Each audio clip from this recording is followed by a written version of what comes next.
रवा डोसा बनवायचा आहे. त्यासाठी लागणारे साहित्य आहे हिरवी मिरची, आलं, लसूण आणि जिरं. तर हे आपल्याला पेस्ट करून घ्यायचं आहे मिक्सरमध्ये.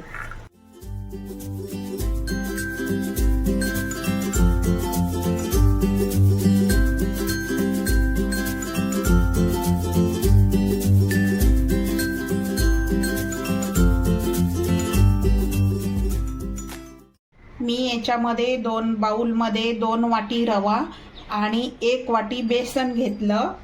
आणि आता लसूण, अद्रक, मिरची याचं पेस्ट टाकते. 1 चम्मच आपल्याला जसं आवडीप्रमाणे जसं तिखट पाहिजे तसं घेऊ शकतात. मग त्यानंतर मी याच्यामध्ये थोडीशी हळद टाकणार. हळदी अर्धा टीस्पून आणि थोडं कलर यायसाठी मिरची पावडर, थोडंसं मिरची पावडर किंचित. आता थोडंसं मी कोथिंबीर टाकते याच्यामध्ये. कोथिंबीर टाकून मग आपल्याला पाणी टाकायचं आहे. पाणी टाकून व्यवस्थित याला मिक्स करून घ्यायचं आहे. आपल्याला जशी पाहिजे तसं, जसं लागेल तसंच पाणी टाकायचं आहे. कारण रवा फुलतो, नंतर आपण टाकू शकतो पाणी.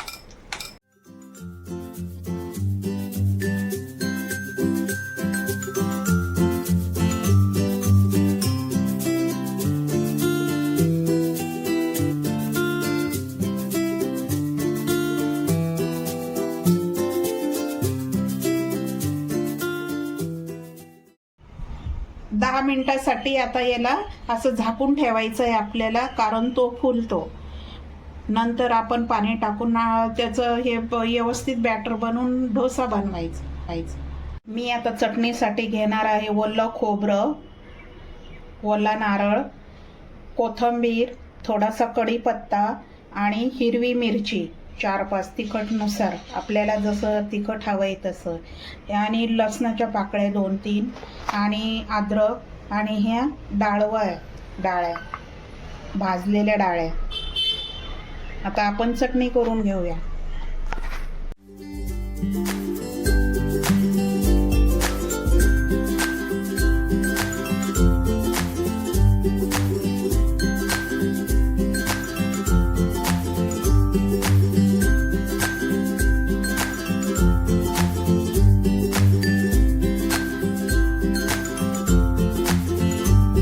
आता आपण तडक्यासाठी थोडंसं तेल टाकणार.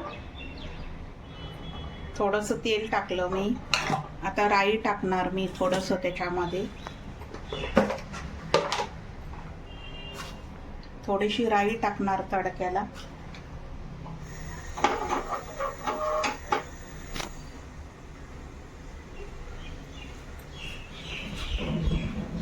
थोडंसं जिरं.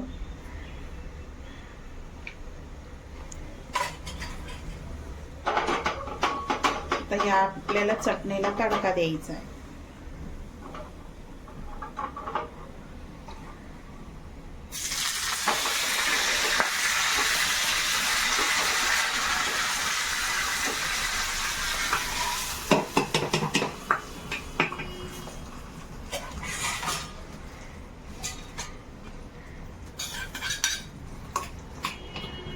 आता आपली चटणी तयार झाली बघा, तडका देऊन.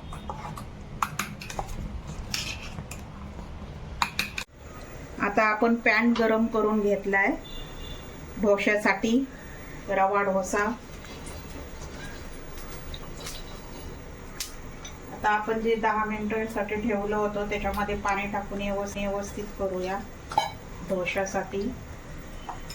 आता आपण डोसा टाकून घेऊया.